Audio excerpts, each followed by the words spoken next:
ನನ್ನ ಗಮನಕ್ಕೆ ಬಂದಿರೋ ಹಾಗೆ ಶಾಂತಿಯುತವಾಗಿ ಮತದಾನ ನಡೀತಾ ಇದೆ. ಬಹುಶಃ ಪ್ರತಿಯೊಬ್ಬ ಪ್ರಜೆಯು ಅತ್ಯಂತ ಮಹತ್ವವಾದಂಥ ಈ ಚುನಾವಣೆಯಲ್ಲಿ ಮತ ನೀಡುವಂಥದ್ದು ಪ್ರತಿಯೊಬ್ಬ ಪ್ರಜೆಯ ಕರ್ತವ್ಯ ಆಗಬೇಕು.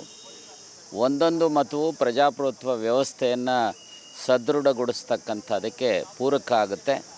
ಅದರಲ್ಲಿ ಇವತ್ತು ದೇಶದಲ್ಲಿ ಸಂಘರ್ಷ ನಡೀತಾ ಇರುವಂಥದ್ದು ಒಂದು ಕಡೆ ಸರ್ವಾಧಿಕಾರಿ ಪ್ರವೃತ್ತಿ, ಮತ್ತೊಂದು ಕಡೆ ಪ್ರಜಾಪ್ರಭುತ್ವ ವ್ಯವಸ್ಥೆಯನ್ನು ಮತ್ತಷ್ಟು ಸದೃಢಗೊಳಿಸ್ತಕ್ಕಂಥ ಶಕ್ತಿಗಳ ಮಧ್ಯೆ ಇವತ್ತೇನು ಸಂಘರ್ಷ ನಡೀತಾ ಇದೆ, ಈ ಸಂಘರ್ಷದಲ್ಲಿ ಪ್ರಜಾಪ್ರಭುತ್ವವನ್ನು ಉಳಿಸ್ತಕ್ಕಂಥ ಸಂವಿಧಾನವನ್ನು ಉಳಿಸ್ತಕ್ಕಂಥದಕ್ಕೆ ಎಲ್ಲ ಮತದಾರರು ಮತದಾನ ಕೇಂದ್ರಗಳಿಗೆ ಬಂದು ಮತವನ್ನು ನೀಡತಕ್ಕಂಥದ್ದು ಪ್ರತಿಯೊಬ್ಬರ ಕರ್ತವ್ಯ ಅಂತ ಭಾವಿಸಿದ್ದೇನೆ. ಬಹುಶಃ ಪ್ರಜಾಪ್ರಭುತ್ವ ವ್ಯವಸ್ಥೆ, ಭಾರತದ ಪ್ರಜಾಪ್ರಭುತ್ವ ವ್ಯವಸ್ಥೆ ಇಡೀ ವಿಶ್ವದಲ್ಲೇ ಅತ್ಯಂತ ಉತ್ತಮವಾಗಿರ್ತಕ್ಕಂಥ ವ್ಯವಸ್ಥೆಯನ್ನು ಉಳಿಸಿ ಬೆಳೆಸ್ತಕ್ಕಂಥದ್ದು ಪ್ರತಿಯೊಬ್ಬ ಪ್ರಜೆಯ, ಪ್ರತಿಯೊಬ್ಬ ಮತದಾರರ ಕರ್ತವ್ಯ ಅಂಥೇಳಿ ನಾನು ಭಾವಿಸಿದ್ದೆ. ನೋಡಿ, ಈ ಭಾಗದಲ್ಲಿ ನಾನು ಗಮನಿಸಿರೋ ಹಾಗೆ ಉತ್ತಮ ರೀತಿಯಲ್ಲಿ ಮತದಾನ ನಡೀತಾ ಇದೆ. ನಮ್ಮ ಪಕ್ಷಕ್ಕೆ ಹೆಚ್ಚು ಜನಬೆಂಬಲ ಕಾಣಿಸ್ತಾ ಇದೆ. ಬಹುಶಃ ಈ ಚುನಾವಣೆಯಲ್ಲಿ ನಮ್ಮ ಪಕ್ಷದ ಅಭ್ಯರ್ಥಿ ಗೆಲ್ಲುತ್ತಾರೆ. ಅಷ್ಟೇ ಅಲ್ಲ, ರಾಜ್ಯದಲ್ಲೂ ಸಹ ಬಹುತೇಕ ಕನಿಷ್ಠ 20 ಸ್ಥಾನಗಳನ್ನು ಗೆಲ್ಲುವ ಅವಕಾಶ ಇದೆ ಅಂಥೇಳಿ ನಾನು ಭಾವಿಸಿದೆ.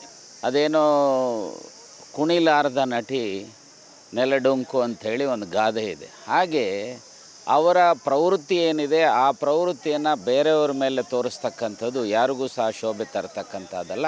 ನಾನು ಇಷ್ಟೇ ಹೇಳ್ತೇನೆ, ಯಾರೇ ಕರಪ್ಟ್ ಪ್ರಾಕ್ಟೀಸಸನ್ನು ಮಾಡ್ತಕ್ಕಂಥದ್ದು, ಇಂಡಿಯನ್ ಪೀನಲ್ ಕೋಡ್ ಇರ್ಬೋದು, ಜನತಾ ಪ್ರಾತಿನಿಧ್ಯ ಕಾಯ್ದೆ 1951 ಇರ್ಬೋದು, ಅಥವಾ ಚುನಾವಣಾ ನೀತಿ ಸಂಹಿತೆ ಇದೆ, ಅದರ ವಿರುದ್ಧ ಇರತಕ್ಕಂಥದ್ದು.